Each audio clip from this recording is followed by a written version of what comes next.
Do you get to the Cloud District very often? Oh, what am I saying? Of course you don't. Denied.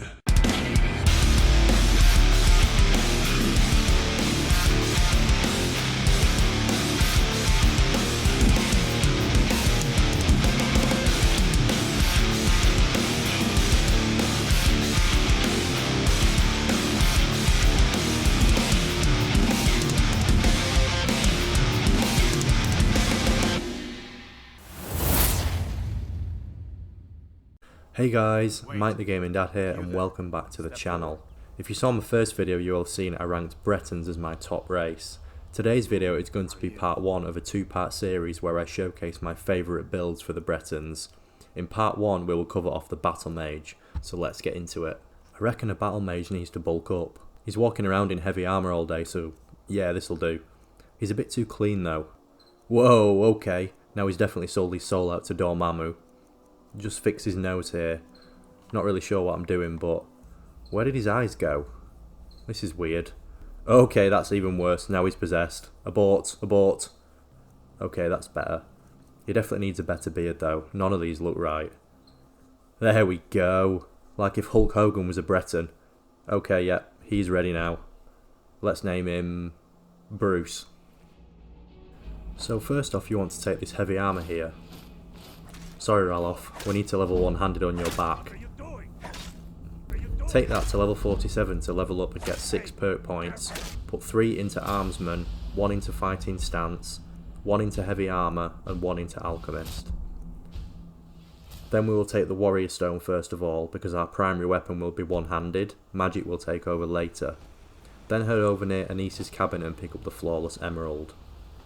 Cross back over the river and mine all the iron ore in Embershard Mine, as this will become useful later on, and pick up the gems at the end of the mine. Now for some mushroom picking. Find 5 of these Mora Tapanellas located on the road around Riverwood. Then head on up to Whiterun and meet Jarl Balgruuf and inform him of the dragon attack. This will start Bleak Falls Barrow, which we will do shortly. Firstly, unenchant any gear you've picked up. We won't need it, but we will be taking Enchanting to 100 later. Now to make some money. Fight Uthgerd in the pub for an easy 100 gold. Also rescue Carlotta from the creepy bard Mikhail for 250 gold. Easy money. Have an ale. You've earned it. 22% reduction in stamina regeneration. Bruce is a lightweight. We'll fix that later as well. Now head over to Bleak Falls Barrow.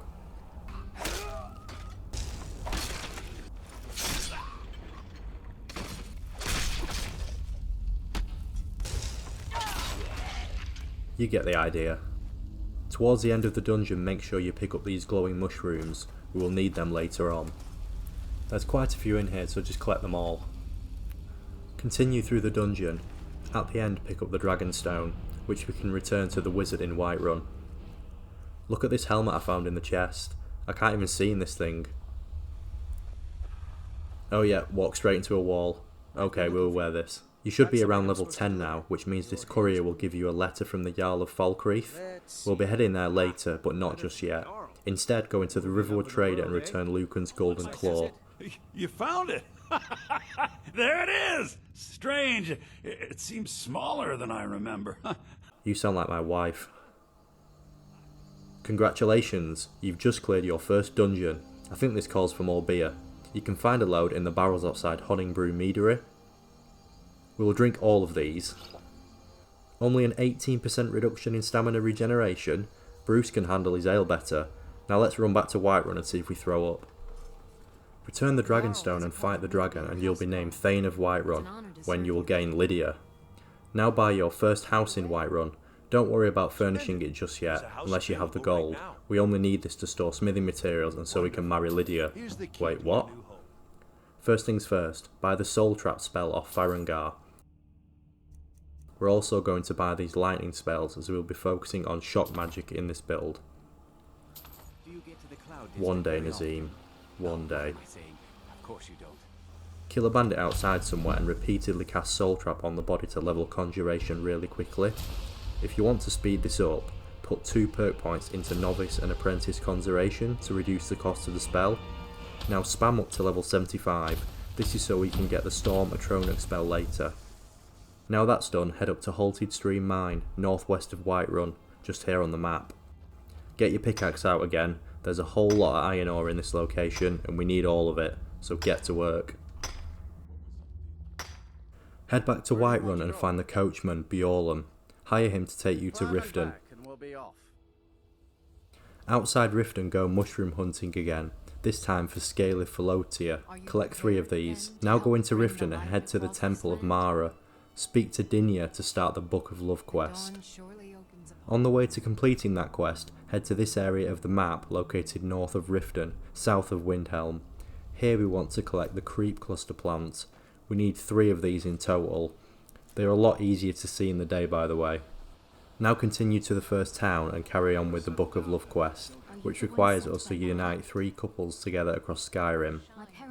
After we help all 3 lovers, we will complete the quest and be granted the Agent of Mara perk, and this will grant us 15% magic resistance, which stacks with our Breton's base 25% resistance.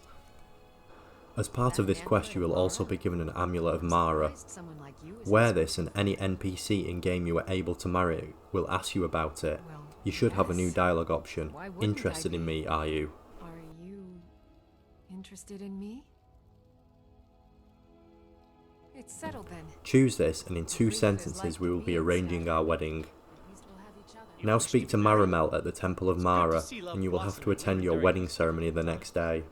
Your wedding will be held tomorrow, from dawn until dusk. Here's the proud groom now. Here is Bruce, rocking up after the bride. Look at him. No emotion behind those eyes, is there? Well, if this isn't the most awkward ceremony I've ever seen, I don't know what is. No guests, groom just staring into the abyss. I do, now and forever. Do you agree to be bound together? After all this, imagine if we said no. I don't think I've ever said no before. I wonder what happens. Anyway, say I do. Congratulations, you are now married. The only option we have now is to live in our house in Whiterun, so choose this. Ask Lydia to follow you again though, otherwise she will head back to Whiterun. We're done in Riften now, so speak to the coachman and now head to Falkreath. Speak to the Jarl and he will want you to clear a bandit camp out. Now we'll see if the stories about you are true. There's a group of bandits in my hold that I may have had a few disagreements. Killing bandits with your wife, what a power couple. Sidgeir will give you a good amount of gold and let you buy land in Falkreath now. You're not afraid to get your hands dirty. I hereby grant you permission to purchase property in Falkreath Hold. And this is good as we want to build our second home. Speak to his steward and buy the land available. It'll cost the same as the house in Whiterun. You won't regret it. If you need more gold, just do some raiding. Build your home using the materials in the chest, and also make sure you build a garden. Now stand back and admire your handiwork. Not bad, hey Lydia, not bad. Let's celebrate with a few ales. Now for the important part, gardening.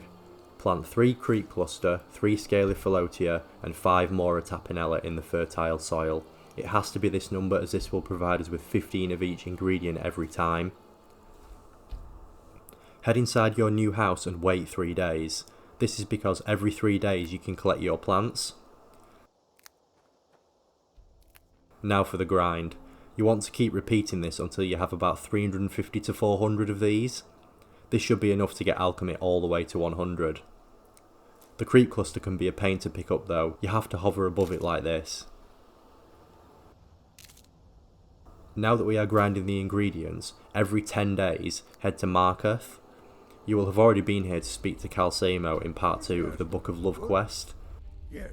Now head back to Calcemo and help clear the spider Nimhi out of the Dwarven ruins. This is an important step, but this will grant us access to loads of Dwarven metal which we need for the second part of the grind. After killing the spider, Calcemo will give us the museum key, and we can also now take all the Dwarven metal around where he is working. When you're carrying too much, you can always just give it to Lydia. Now head inside the museum and there is absolutely tons of metal inside here. Just be careful though that the guards don't spot you stealing it. After emptying this location, travel to Whiterun and smelt it all down into Dwarven metal ingots. Store these in your Whiterun house.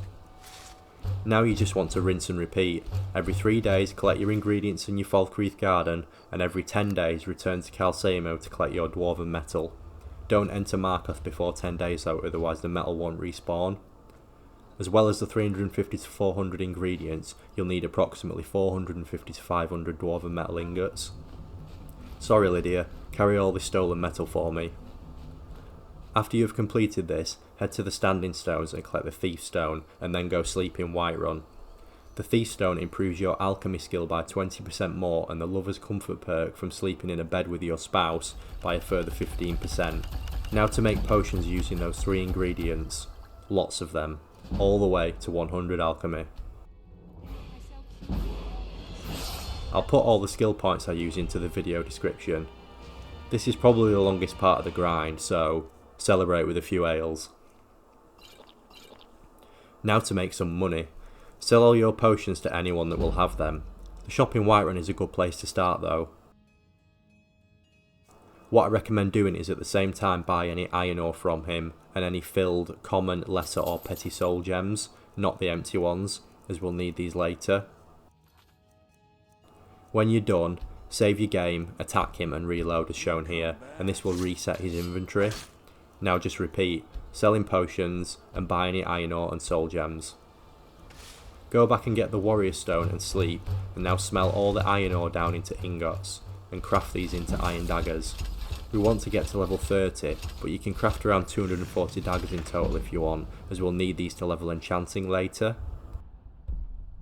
Put perk points into Dwarven smithing at level 30, and now use your Dwarven metal ingots to make bows. You can also improve them using the grindstone, which will improve your skill as well. Congratulations, you now have your second skill at 100. Add a perk into Arcane Blacksmith and then fill up the right side of the skill tree all the way to Dragon Smithing. Have an ale and now we want to hire the carriage again and go to Solitude. Head to the Alchemist and buy a Blacksmith's filter and an Enchanter elixir. If these aren't in her inventory, just use the save, attack and load trick. Now go to the Fletcher and buy a bow with the banishing enchantment. And now finally to Radiant Raiment for items with one-handed, alchemy, smithing and stamina enchantments. Activate the Mage Stone, sleep and disenchant these items. And now we're going to enchant all the iron daggers with banish to level our enchanting skill all the way to 100. So many daggers. Sorry Farengar. Fill up the left and centre of the enchanting tree so it looks like this. And now we want to take the elixir we bought and enchant items with smithing and alchemy. Some you'll be able to put both enchantments on, like rings and amulets. Some only one, but do as many as you can. In total you should be able to add each enchantment 4 times across your 4 pieces of armour and 2 pieces of jewellery. Return to the Alchemist and buy some blisterwort. Now wearing all your new gear, combine this with glowing mushrooms to make a fortify smithing potion. Also combine snowberries and spriggan sap to make an enchanting potion. Due to our alchemy skill and the gear we are wearing, these should be more powerful than anything we can buy in Skyrim. Now we need to go dragon hunting for bones and scales.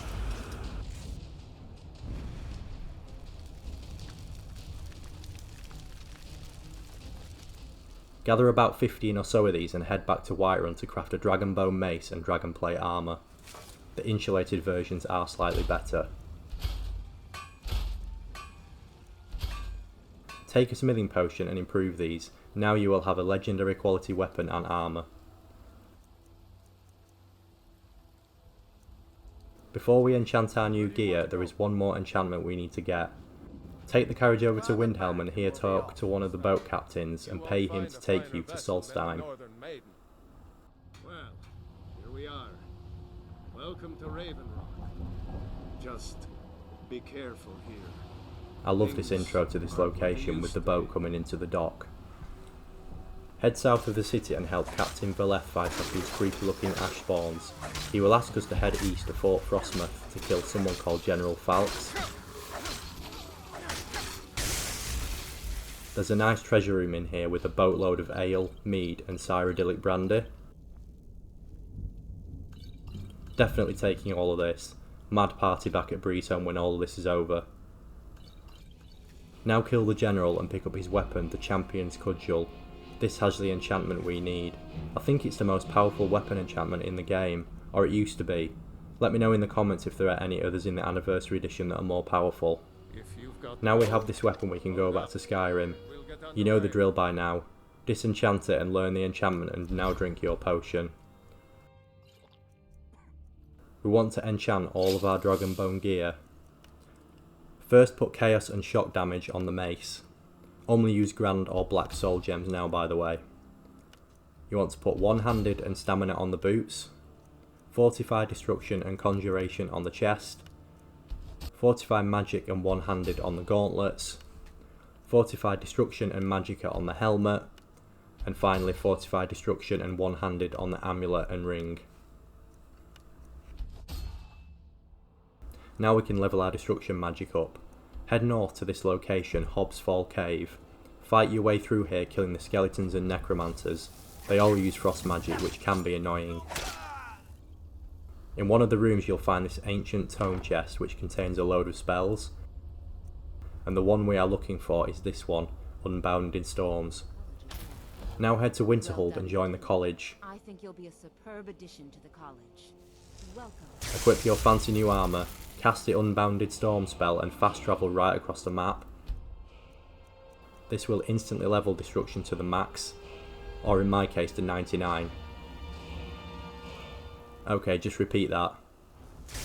There we go, now level 100. Now find Feralda again and buy the Chain Lightning spell, as well as the Lightning Cloak and Wall of Storm spells. Head inside the college and find Finis Gester. Buy from him the Conjure Storm Atronic spell.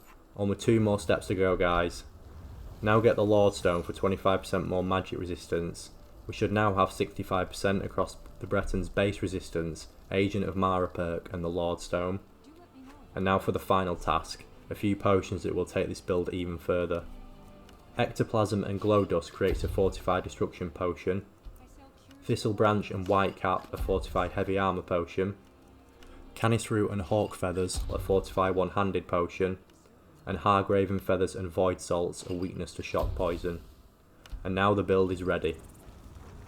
I really like this build. The glowing effect is the Lightning Cloak spell. You can take Conjuration to 100 if you want. With the Twin Souls perk you can then have 2 Atronics. Stand proud in Whiterun and drink your ale.